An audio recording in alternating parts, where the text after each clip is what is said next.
Un clic et chaque jeune accède à la connaissance sans limite.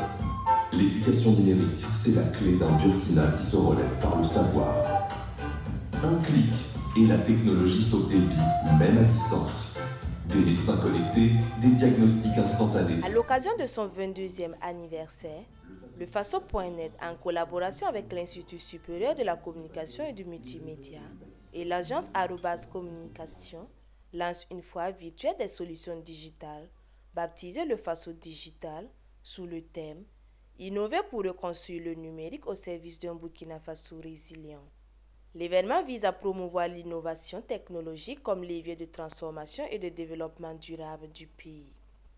La motivation principale de l'organisation de cette foire, c'est la volonté du FASO.net de contribuer au développement de l'écosystème numérique du Burkina Faso. Donc, à l'occasion de son 22e anniversaire, nous nous sommes demandé qu'est-ce que nous pourrions ajouter comme contribution au développement de l'Internet au Burkina Faso. Étant entendu qu'en tant que média, nous contribuons déjà à la production, à la diffusion de l'information dans un standing professionnel. Que pouvons-nous faire en plus? Nous nous sommes dit qu'il existe aujourd'hui beaucoup de solutions digitales qui pourraient aider le pays à être plus résilient, mais des solutions qui ne sont pas toujours connues. C'est pourquoi nous avons décidé de mettre en place cette plateforme-là qui va donner l'occasion à des porteurs de solutions digitales de se faire connaître. Voilà la motivation principale donc, qui explique la mise en place de l'OFASO Digital, qui est une foire virtuelle où il y a des stands pour permettre aux porteurs de projets de se faire connaître. Nos attentes, c'est l'intérêt du public. L'intérêt du public burkinabé pour venir voir ce qu'il existe déjà comme solution et aussi l'intérêt des investisseurs, comme on l'a dit en plaisantant, dans le numérique, il y a de l'argent à gagner, il y a import-export, export comme aiment le faire les Mossi, mais au-delà donc j'allais dire de la plaisanterie, c'est un secteur d'avenir. Moi je le répète souvent, les hommes les plus riches du monde aujourd'hui ne sont ni dans le pétrole, ni dans le diamant, mais dans le numérique.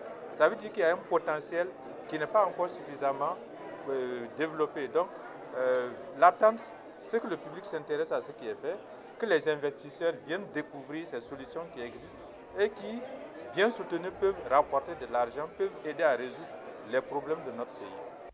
Entièrement en ligne, la foire se déroulera sur une plateforme immersive et interactive, offrant à chaque exposant un stand virtuel personnalisé pour présenter ses solutions digitales. Le programme prévoit également des conférences, des panels, des masterclass, ainsi qu'un espace B2B destiné à favoriser les rencontres ciblées entre exposants, visiteurs et partenaires. Saluée et soutenue par le gouvernement, cette initiative est perçue comme une avancée majeure dans la construction d'un écosystème numérique robuste et inclusif. Selon la ministre en charge de la transition digitale, le FASO Digital constitue une contribution significative à la consolidation de notre souveraineté numérique. Il incarne un pont entre innovation technologique et résilience nationale, tout en valorisant les talents burkinabés dans le domaine du numérique. La foire virtuelle Le FASO Digital 2025 qui nous réunit ce matin n'est pas seulement un événement technologique. Elle est une contribution concrète aux défis actuels du Burkina Faso. Elle représente un cadre pour stimuler la créativité, connecter les idées, valoriser les compétences locales, encourager nos jeunes talents et mobiliser tous les acteurs autour des leviers numériques de la résilience.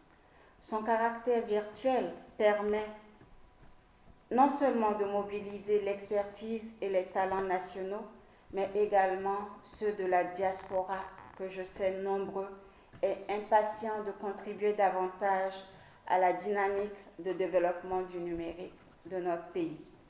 Cette plateforme permettra à tous les Burkinabés et amis du Burkina Faso, de l'intérieur et de l'extérieur, d'être partie prenante de la dynamique nationale et d'ajouter de la terre à la terre dans la reconstruction en cours de notre cher pays sous le leadership éclairé de son Excellence, le président du Faso, chef de l'État, le capitaine Ibrahim Traoré. J'ai la ferme conviction que la transition digitale n'est pas un luxe. Elle est une nécessité et c'est ensemble que nous devons faire émerger un écosystème numérique burkinabé performant, inclusif et créatif pour une industrie numérique qui contribue significativement à la croissance économique de notre pays.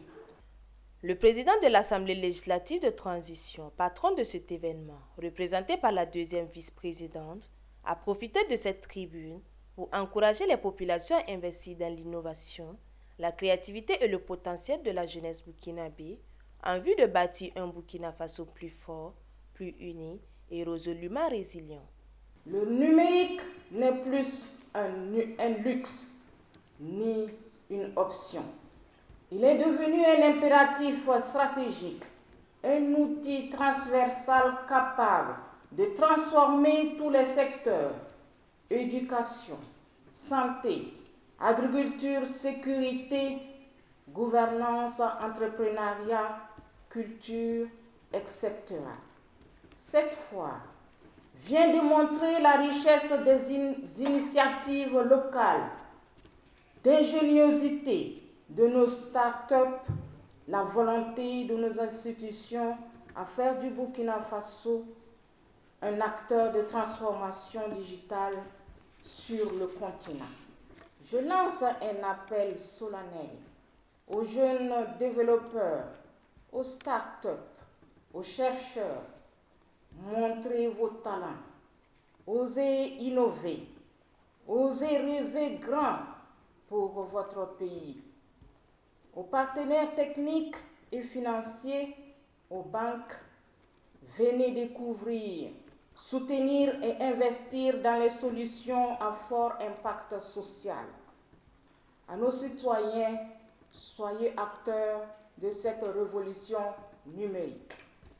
Elle vous concerne, elle vous appartient. Je déclare donc ouverte la première édition de la foire virtuelle des solutions digitales pour un Burkina Faso résilient. Le Faso Digital se positionne comme un espace d'échange inclusif, ouvert à tous les profils et porteurs de projets. Présent à cette première édition, le pasteur Mamadou Karambiri a exprimé sa foi en une extension prometteuse du numérique au Burkina Faso. Nous entrons dans l'ère de l'intelligence artificielle. Il est bon aussi de comprendre ces choses-là. Donc, vous savez, c'est des instruments de travail. Que vous soyez religieux, que vous soyez homme d'affaires, si vous comprenez l'intérêt de ces choses, vous pouvez les utiliser rapidement. Et bon, comme en même temps je prêche à la télévision, c'est pour moi une chose de les suivre, de regarder et d'améliorer ma manière même de travailler. Parce que la télévision va actuellement dans 190 pays. Il faut regarder les autres et nous pensons que nous pouvons développer des choses qu'eux, ils ont déjà faites avant nous et puis les appliquer au niveau de la télévision. La foire virtuelle, ouverte jusqu'au 25 octobre, ambitionne de mettre à disposition une base de données structurée des solutions digitales consultables en ligne par thématique. Elle vise également à valoriser les projets innovants repérés et à consolider un écosystème numérique burkinabé, dynamique, structuré et solidaire.